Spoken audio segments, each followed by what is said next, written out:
ایک دفعہ کا ذکر ہے کہ ایک باغ میں بہت سارے سیب لگے ہوئے تھے۔ ایک دفعہ ایک آدمی چلتے چلتے وہاں آ گیا۔ سیبوں کو دیکھ کر اس کا دل للچانے لگا اور اس نے سوچا کہ کیوں نہ یہاں سے بہت سارے سیب کھائے جائیں۔ اس نے وہاں سے سیب توڑ کر کھانا شروع کر دیے اور سیبوں کے مالک کو اور اس باغ کے مالک کو پوچھنا بھی گوارا نہ سمجھا۔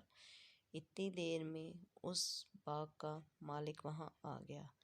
جب اس نے اس آدمی کو اس طرح سے اپنے باغ کو خراب کرتے دیکھا تو اسے بہت غصہ آیا۔ اس نے آ کر اس سے پوچھا کہ تم نے کس کی اجازت سے سیب توڑے ہیں؟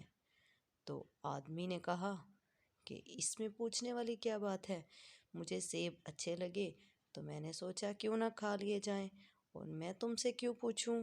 آدمی کو بہت غصہ آیا۔ اس نے اپنے نوکر کو کہا کہ ڈنڈا لے کر آؤ۔ اس کا نوکر ایک بھاری بھرکم ڈنڈا لے کر آیا اور اس ڈنڈے کے ساتھ اس باغ کے مالک نے اس لڑکے کی خوب پٹائی کی۔ وہ لڑکا اس سے معافیاں مانگتا رہا کہ وہ آج کے بعد ایسا نہیں کرے گا، لیکن اس آدمی نے کہا کہ آج میں تمہیں یہ سبق سکھاؤں گا کہ کبھی بھی کسی کی چیز بغیر پوچھے نہیں لینی چاہیے۔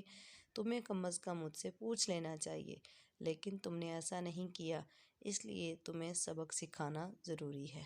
اس نے اس آدمی کو خوب مارا پیٹا، پھر اس کو معاف کر دیا اور کہا کہ وہ یہاں سے چلا جائے اور آئندہ اس باغ کا رخ نہ کرے۔ آدمی نے بھی کہا کہ وہ آج کے بعد کبھی بھی اس کے باغ کی طرف دوبارہ نہیں آئے گا اور نہ ہی کبھی بھی کسی کی چیز بغیر پوچھے لے گا۔ تو بچوں، اس کہانی سے ہمیں بھی یہی سبق ملتا ہے کہ کبھی بھی کسی کی چیز بغیر اجازت نہیں لینی چاہیے اور نہ ہی چوری کرنی چاہیے، اس سے اللہ تعالیٰ بھی ناراض ہوتے ہیں۔